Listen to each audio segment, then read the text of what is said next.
Let's design a function which computes sum of integers 0 through given n and using recursively.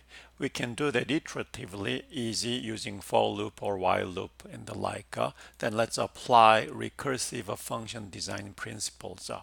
As a quick review, to design recursive functions, we do as follows. First, solve for a trivial size. So here our problem is a size n. So very trivial size would be if n is a 0, then sum is a 0. It's a very trivial case. Step 2, assume that size n solution is available or size n minus 1. Some size solution is available. So assume solution for size n minus 1 is available. Then if we know or assume this solution is available, then solve for size n utilizing assumption in step 2, which is we know that sum of integers 1 through n minus 1 is available. Then what is the sum of integers through n? So that's a 3-step. So let's take a look at the property of a sum of integers. So we have 0, 1, 2, and up to n minus 1 is there. And then the last one to add is n. Then if we know sum of integers are 0 through n minus 1, if we know that, suppose that the value is a k. If we know sum of integers 0 through n minus 1 is k, then what is the sum of integers 1 through n? That is k plus n is the solution. So using the assumed solution for size n minus 1, then we know that if we add n, that's the solution for size n. So here, let's translate these findings into a program.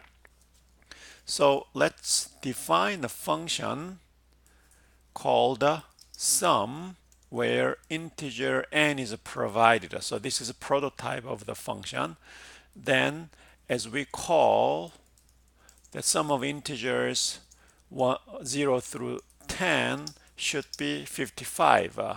You can get those ones from direct formula for that. And then we find that sum of integers 1 through 100 should be 50-50. So we can verify several cases of that. Then let's define function called the sum, and then n is provided. So 0 through n we want to add, and then we want to do that as recursively. So in recursive function design, step 1 is solve for a trivial size. So if n is 0, then solution is 0. That's a trivial case. So otherwise, solution is in step 2, assume solution for n minus 1 size is available. So what we are writing is a function called the sum. And then what we expect from function is that when this function is called, a solution is sum of integers 0 through whatever the parameter says. That is the purpose of this function. So in step 2 of the recursive function design, we say assume solution for n minus 1 size is available. So how do we get solution is in recursive function, call it. Then the return value is the solution. So to get the sum of integers 0 through n minus 1, which we assume that is that if I call function with n minus 1, so this function returns sum of integers 0 through n minus 1. Then step 3 says solve for size n using the assumption. So if I know sum of integers 0 through n minus 1, then sum of integers 0 through n is simply add the n there. That is the solution. So we return that case. So here when function is being defined and then is called with a different value of the parameter, so it calls itself. So that is called recursive design. Then let's see how this actually works then.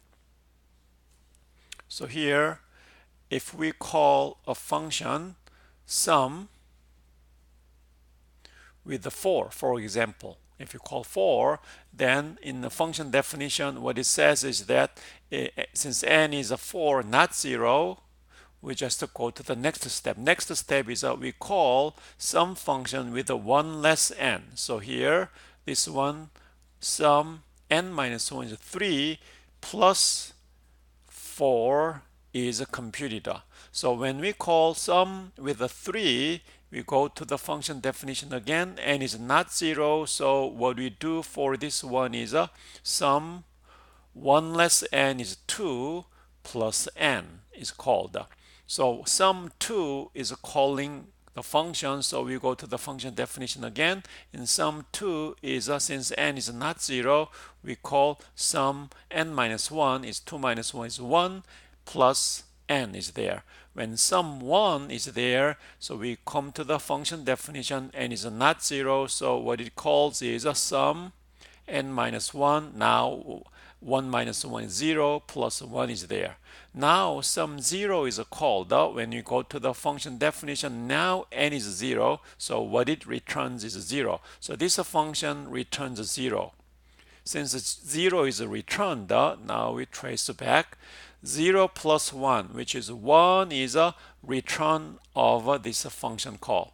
So 1 plus 2, 3 is a return of this function call. 3 plus 3, now 6 is a return of this function call. 6 plus 4 is now 10 is a return of this function call. So sum 4 returns 10 eventually, which is 1 plus 2 plus 3 plus 4, which is 10 is returned. So this function works. So let's compile the program and then see how it works.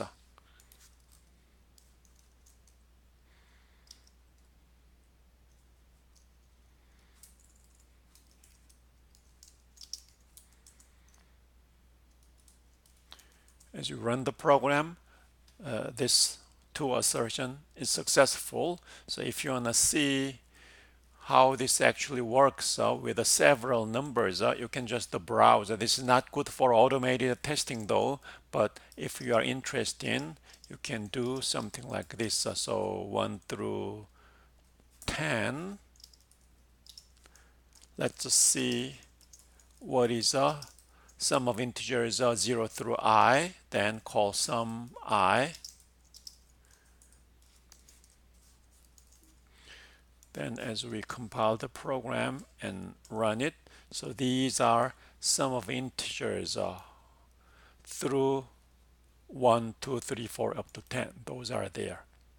But for automated testing purpose, we just get the known values of several value of n. We can just do assertion.